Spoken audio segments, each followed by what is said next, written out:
வணக்கம்.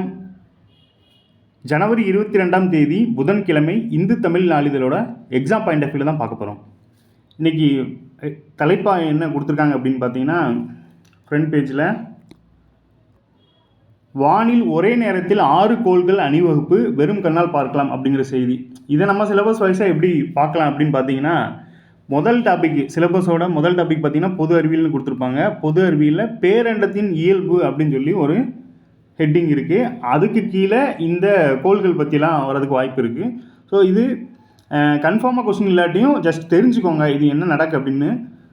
சூரிய குடும்பத்தில் உள்ள கோள்களின் சுற்றுவட்ட பாதையில் ஒன்றை ஒன்று சந்திக்கும் அபூர்வ நிகழ்வு அவ்வப்போது ஏற்படும். அதன்படி 6 கோள்கள் ஒரே நேர்கோட்டில் அணிவகுத்து வரும் அரிய நிகழ்வு தற்போது நடைபெற உள்ளது. எந்தெந்த கோள்கள்லாம் பாருங்கள், வெள்ளி, வியாழன், சனி, செவ்வாய், நெப்டியூன் மற்றும் யுரேனஸ் கோள்கள் ஒரே நேர்கோட்டில் தென்படுகின்றன அப்படிங்கிற செய்தியை கொடுத்துருக்காங்க. ஸோ சூரிய குடும்பத்தில் உள்ள கோள்கள் சில நேரங்களில் இந்த மாதிரி ஒரே நேர்கோட்டில் வரும் அப்படிங்கிற அரிய நிகழ்வு நடைபெற இருக்குது. ஸோ அந்த நிகழ்வு தற்போதைய காலத்தில் நடக்க இருக்கிறதுனால அதை நியூஸாக கொடுத்துருக்காங்க. ஸோ இதை நம்ம சிலபஸ் வைஸாக பார்க்கும்போது பேரண்டத்தின் இயல்பு அப்படிங்கிற கான்செப்டில் பார்க்கலாம்.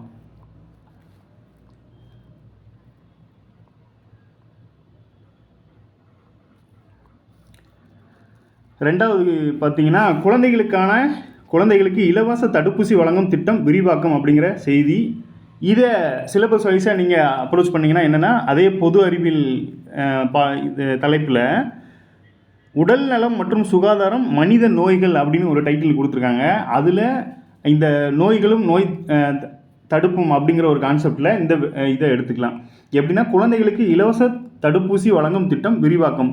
ஏற்கனவே பார்த்தீங்கன்னா தமிழ்நாட்டில் பொது சுகாதாரத்துறை ரொம்பவே நல்லா இயங்கிட்டு இருக்கு. அந்த நிலைமையில் இந்த தடுப்பூசி திட்டம் பற்றி இன்றைக்கி ஒரு நியூஸ் கொடுத்துருக்காங்க. தமிழகத்தில் பார்த்தீங்கன்னா தேசிய தடுப்பூசி அட்டவணை இன் கீழ் மொத்தம் 11 வகையான தடுப்பூசிகள் குழந்தைகளுக்கு வழங்கப்படுகின்றன. அதில் பார்த்தீங்கன்னா காசநோய், கல்லீரல் தொற்று மற்றும் புற்றுநோய், இளம்பிள்ளைவாதம், கக்குவான், இருமல், ரணஜன்னி, தொண்டை அடைப்பான், இன்ஃப்ளூயன்சா தொற்று மற்றும் நிமோனியா, வயிற்றுப்போக்கு, தட்டம்மை, ரூபெல்லா நோய், ஜப்பானிய மூளைக்காய்ச்சல், விட்டமின் ஏ குறைபாடு உள்ளிட்ட பாதிப்புகளுக்காக தடுப்பூசிகள் போடப்படுகின்றன. இதை டைரெக்டாக அந்த தேசிய தடுப்பூசி அட்டவணையின் கீழ் மொத்தம் எத்தனை வகையான தடுப்பூசி போட போடுறாங்கன்னா அந்த 11 அப்படிங்கிறது போட்டுடலாம். இதில் இந்த நோய்களுக்கெல்லாம் இதை நோட் பண்ணி வச்சுக்கிறது நல்லது. இதெல்லாம் இந்த அட்டவணையின் கீழ் இருக்குது அப்படிங்கிறத தெரிஞ்சுக்கிறது ஜஸ்ட் நல்லது.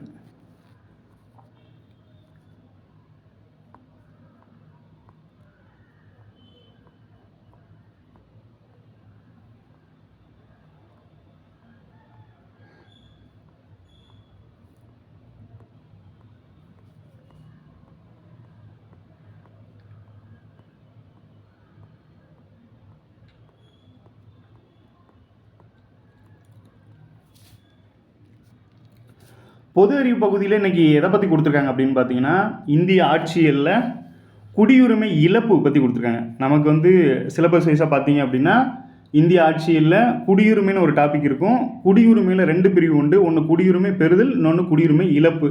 குடியுரிமை பெறுதல் 5 வகையில் பெறலாம். குடியுரிமை இழப்பு 3 வகையில் இழப்பாங்க.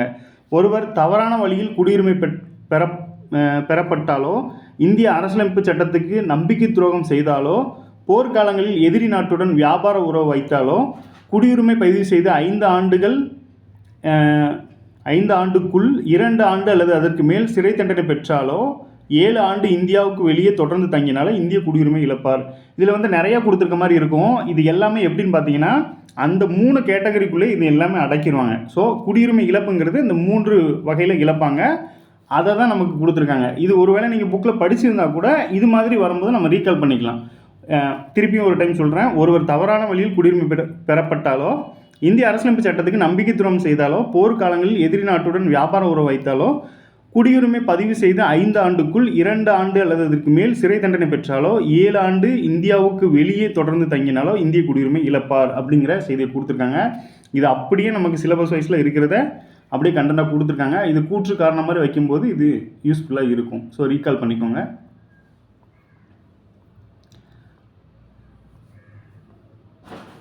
அடுத்ததாக 2 திட்டங்கள் பற்றி கொடுத்துருக்காங்க. ரெண்டையுமே பார்த்துடலாம். இந்த திட்டங்கள் எல்லாமே எந்த கேட்டகரியில் வருது அப்படின்னு பார்த்தீங்கன்னா, யூனிட் அஞ்சோட தலைப்பு என்னன்னு பார்த்தீங்கன்னா, இந்திய பொருளாதாரம் மற்றும் தமிழ்நாட்டில் வளர்ச்சி நிர்வாகம் அப்படிங்கிற ஒரு தலைப்பில் 20 கேள்விகள் கேட்கப்படுது.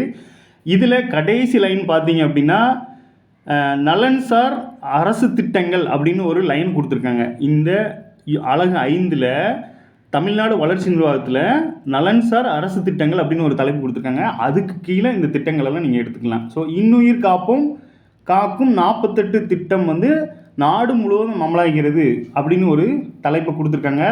இதில் என்ன சொல்லியிருக்காங்க அப்படின்னு பார்த்தீங்கன்னா,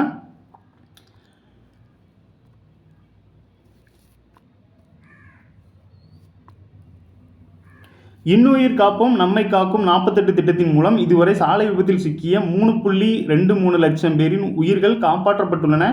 இத்திட்டத்தின் காப்புறுதி தொகை ரூபாய் 1 லட்சத்தில் இருந்து ரூபாய் 2 லட்சமாக உயர்த்தப்பட்டுள்ளது.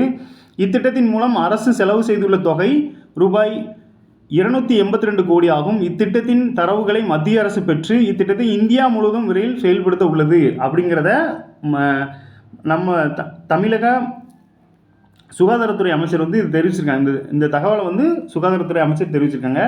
இதிலிருந்து நம்ம இதை வந்து எக்ஸாம் பாயிண்ட் ஆஃப் வியூவில் எப்படி அணுகணும்னு பார்த்தீங்கன்னா, இந்த இன்னுயிர் காப்போம் நம்மை காப்போம் திட்டம் வந்து எப்போ ஆரம்பிக்கப்பட்டதுன்னு பார்த்தீங்கன்னா 18 டிசம்பர் 2021 தான் இது வந்து தொடங்கப்பட்டிருக்கு. இதோட நோக்கம் என்ன அப்படின்னு பார்த்தீங்கன்னா, இந்த 48 மணி நேரத்துக்குள்ளே அந்த அடிப்பட்டவங்களையோ இல்லை ஆக்சிடென்ட் ஆனவங்கள வந்து கொண்டு போய் அவங்களுக்கு தேவையான சிகிச்சை கொடுத்து அவங்கள உயிரை காப்பாற்றுறது தான் இதோட நோக்கமாக இருக்குது. ஸோ இந்த திட்டம் வந்து சக்ஸஸ்ஃபுல்லாக இருக்கிறதுனால இதோட டேட்டாவை சென்ட்ரல் கவர்மெண்ட் வாங்கி அவங்க இந்தியா ஃபுல்லாக இம்ப்ளிமெண்ட் பண்ணுறதா சொல்லியிருக்காங்கன்னு சொல்லி நம்ம சுகாதாரத்துறை அமைச்சர் வந்து தெரிவிச்சிருக்காங்க. இந்த மாதிரி திட்டங்கள் வந்து இந்த மாதிரி வந்து இந்தியாவுக்கே முன்மாதிரியாக சில திட்டங்கள் தமிழ்நாட்டில் இருக்குது.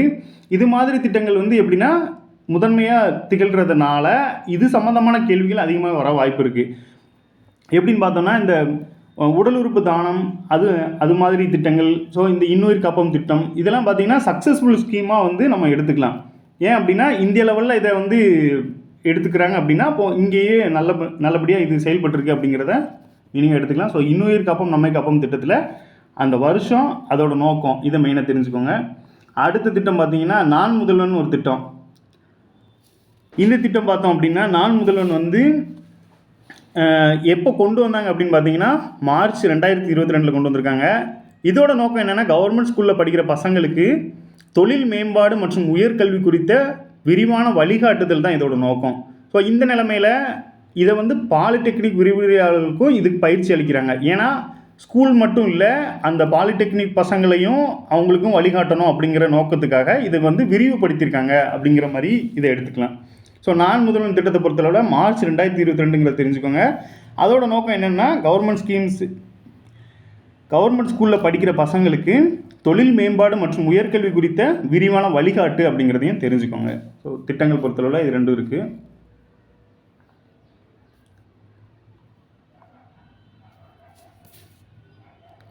அடுத்தது எலெக்ஷன் சம்மந்தமாக ஒரு நியூஸு.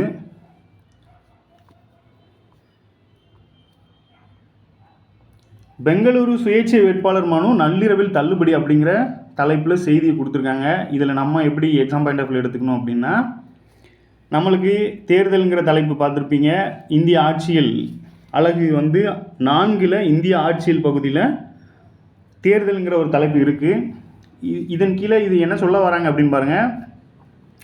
கர்நாடக மாநிலம் பெங்களூரு கேஆர் புரம் சட்டப்பேரவை தொகுதியைச் சேர்ந்த வி பத்மாவதி என்ற சுயேட்சை வேட்பாளரின் மனர் ஏற்கப்படுவதற்கு முன்பு வந்து போராட்டம் பண்ணியிருக்காங்க. என்ன அப்படின்னா, தேர்தல் ஆணைய விதிமுறைகளின்படி மக்களவை மாநிலங்களவைக்கு எந்த மாநிலத்திலிருந்தும் போட்டியிடலாம். ஆனால் சட்டப்பேரவை தொகுதிகளுக்கு அந்த மாநிலத்தைச் சேர்ந்தவர் மட்டுமே போட்டியிட முடியும் என்று அவர்கள் தெரிவித்தனர். இது பாருங்கள், தேர்தல் ஆணைய விதிமுறைன்னு ஒன்று இருக்குது. இந்த தேர்தல் ஆணைய விதிமுறை சட்டம்னு ஒன்று 1961 போட்டிருப்பாங்க. அதுபடி தான் இந்த எலெக்ஷனை வந்து எப்படி நடத்தணும் அப்படிங்கிற மாதிரிலாம் நடக்கும். அந்த விதிகளின்படி என்ன சொல்லியிருக்காங்க அப்படின்னு பாருங்கள். மக்களவை மாநிலங்களவை தேர்தலுக்கு வந்து நீங்கள் எந்த ஸ்டேட்லேருந்து எங்கே வேணாலும் போட்டிட்டுருக்கலாம். ஆனால் சட்டப்பேரவை பொறுத்தளவில் அந்த மாநிலத்தை சேர்ந்தவர் மட்டுமே போட்டியிட முடியும். இந்த நிலைமையில் இந்த ஈரோடு தேர்தல் வந்து தமிழ்நாட்டில் நடக்கு. இந்த பெண்மணி வந்து இவங்க கர்நாடகாவை சேர்ந்தவங்க, பெங்களூரை சேர்ந்தவங்க. ஸோ இதை வந்து இவங்களோட மனுவை தள்ளுபடி பண்ணணும்னு சொல்லி 3 பேர் தர்ணா இருந்திருக்காங்க. அதன் பேரில் தேர்தல் ஆணையம் வந்து இதை விசாரித்து அவங்களோட மனுவை வந்து தள்ளுபடி பண்ணியிருக்காங்க. இதுதான் நியூஸ். இதில் நம்ம தெரிஞ்சுக்க வேண்டியது, மக்களவை மாநிலங்களுக்கு எந்த மாநிலத்திலிருந்துலாம் போட்டியிடலாம், ஆனால் சட்டப்பேரவை தேர்தலை பொறுத்தளவில் அந்த மாநிலத்தில் உள்ளவங்க தான் போட்டியிட முடியும் அப்படிங்கிறது தேர்தல் ஆணைய விதிமுறைகளில் இருக்குது அப்படிங்கிறத தெரிஞ்சுக்கோங்க. நன்றி. மீண்டும் நாளை சந்திப்போம்.